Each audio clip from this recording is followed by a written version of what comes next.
kaya ko lang ibalik ang nakaraan, sana na iparamdam ko sa'yo gaano kita kamahal. Kung kaya ko lang ibalik ang nakaraan, at sana naririto ka pa rin, kasama ka. Sana nagawa ko ang gusto ko ng mga oras na tayo pa ang magkasama. At sana binigay ko ang lahat-lahat. Sana nasabi ko sa iyo ang gusto kong sabihin. Ngunit hindi ko nagawa. Dahil iba na ang laman ng puso mo. Umasa ako sa lahat, ngunit may iba na palang may-ari ng puso mo na dating ako. Na dating ako ang laman at tinitibok. Ngunit wala ka na sa akin. Hindi ako nagsisisi nang nakilala kita. Hindi ako nagsisisi na minahal kita. Sa kabila ng lahat, naging masaya ang puso ko sa iyo. Alam mo, sobra kitang minahal. Kung kaya ko lang ibalik ang lahat. At sana sinabi ko ang nararamdaman ko. Ngunit hindi ko nagawang magsalita. Dahil takot akong malaman ang katotohanan. Takot akong matuklasan ano nga ba ang totoo. Hinayaan ko na lang. Hanggang isang araw, ang nakakatakot na mga sandaling pagsisisi, ang tuluyan mong pagkawala, ang tuluyan mong paglaho. Ngayon ang tanging masasabi ko na lang, kung kaya ko lang ibalik ang nakaraan,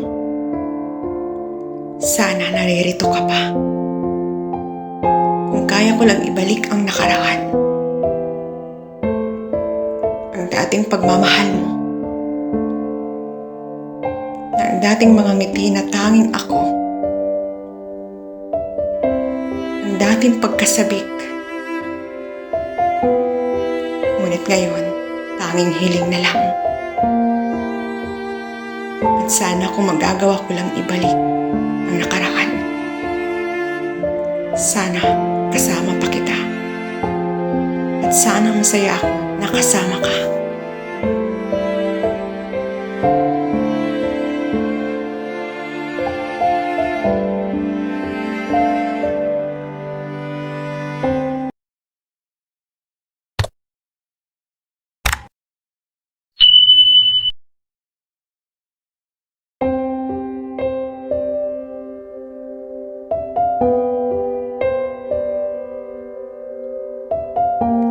Ang lahat ng bagay ay may dahilan. Ang kalungkutan, ang kasiyahan, ang minsan may hangganan. Madalas ito ang nagiging sanhi ng mga luha, mga pusong sugatan, mga pusong talunan, at mga pusong winasak. At ito ang mga bagay na walang katiyakan. Sa dulo, iiwan ka at maglaho na lang. Na hindi alam ano nga bang dahilan. Kasagutan sa bawat dahilan. Alam ko sa pagluha ko, kasabay ng kaligayahan at kalungkutan. At hindi ko kayang ikaw palayain. Di ko kayang bitawan ang mga alaala natin na tanging dahilan upang sa bawat umaga, ako'y gigising. Sa bawat umaga, nagpapaalala sa bawat sandali ng mga alaala. Ngunit mas nanaisin kong bitawan ka na. Na kahit alam kong di ko makakaya. Makakaya ko bang mabuhay na wala ka? Akala ko ang lahat ay may simula at dulo. Ngunit hindi ko akalain pagkatapos ng lahat-lahat, magtatapos na ang ating sinimulan. At magtatapos na ang ating mga kwento. At pati ng nakaraan ang ating kabanata. Alam kong mahirap, ngunit pipilitin ko. Masakit, ngunit kailangan kong gawin. Masakit, ngunit mas pipiliin ko ang mag-isa, maghilom ang mga sugat sa puso ko. At magiging okay ang lahat na wala ka. At unting-unting maghihilom ang mga sugat nito. Darating ang sandali ang bawat mga ngiti ko. Di na ikaw ang dahilan. Hanggang sa muli.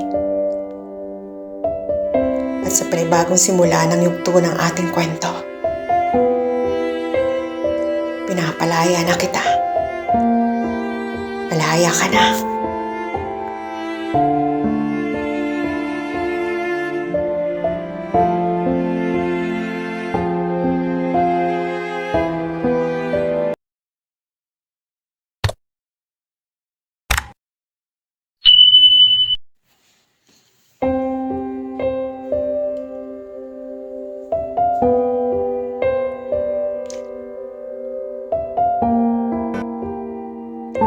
Hanggang kailan ako sa iyo maghahabol? Hanggang kailan ako ganito sa iyo? Sa taong di ako kayang pahalagahan.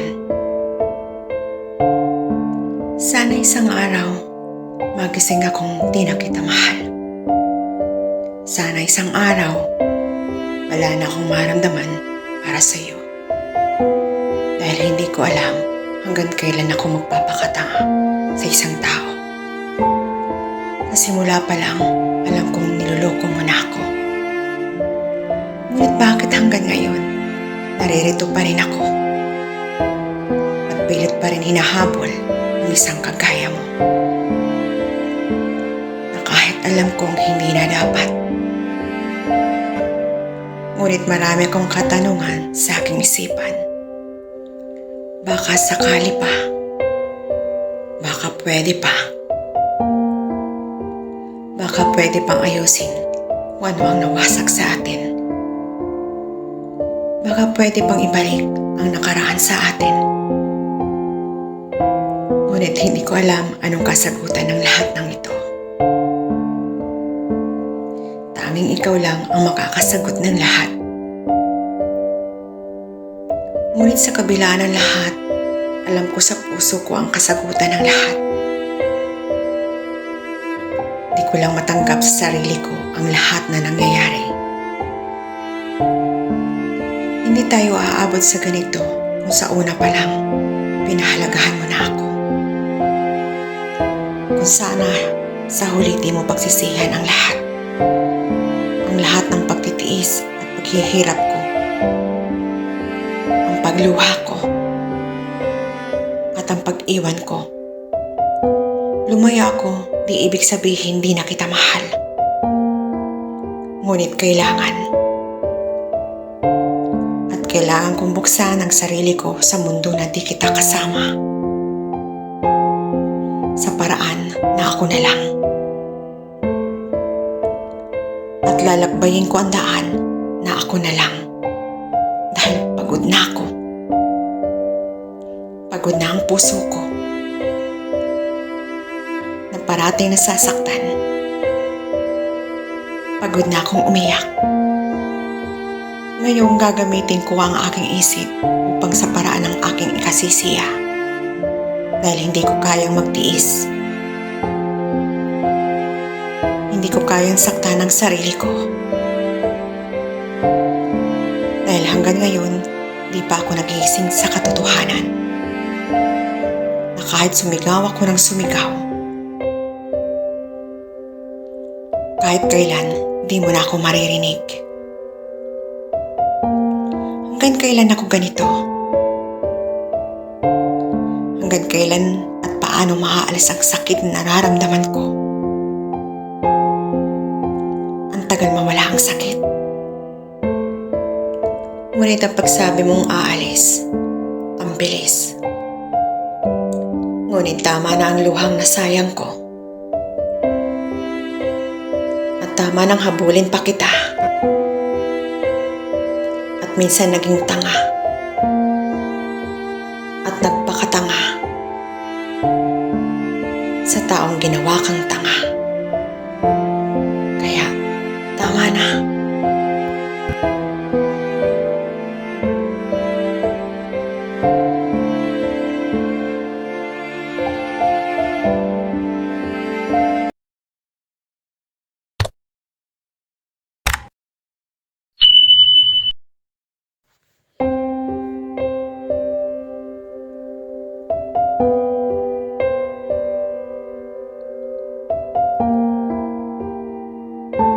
Sino nga ba ako? Asan na ba ako? Asan na ba yung dating palangiti? Asan ba yung dating masayahin? Asan na ba ako? Halos di ko na kilala ang sarili ko. Na halos paulit-ulit akong nasasaktan. Na halos madurog na ako. Palaging luhaan. Grabing epekto ng pagmamahal. Halos puro sakit ang nararamdaman ko. Wala nang ganang mabuhay. Wala nang ganang makipag-usap. Na ang dating masayahin. Ngunit ngayon, parating mag-isa at tulala. Lumuluha. Nasasaktan. Alam mo yung pakiramdam na ayoko na. Siguro, pagod na ako sa lahat. Napapagod na akong umintindi. Pagod na akong masaktan paulit-ulit. Ganito ba talaga yung pakiramdam? Na ubos ka na. Na kahit sarili mo, di mo na kilala. Hindi ako ganito. Kasi alam ko, ako yung taong masayahin. Mapagmahal na tao. Mapagbigay. Ngunit ngayon, wala na yung dating ako. Pero tanggap ko na ang lahat. Sana dumating ang sandaling bumalik na ang dating ako. Na ako yung dating buo. At sana dumating ang araw na kaya ko nang humarap sa salamin. At makita ko ang dating ako. Ang dating ako na ngayon ay isang babaeng luhaan at talunan. Puno ng sakit at lungkot ang nararamdaman. Kundi ang saya at ngiti sa aking mga labi. Ngayon, aasahan ba ako sa mundo ng kalungkutan? Sa mundo ng mag-isa at hinahanap ang sarili at ang kaligayahan na gusto kong maramdaman.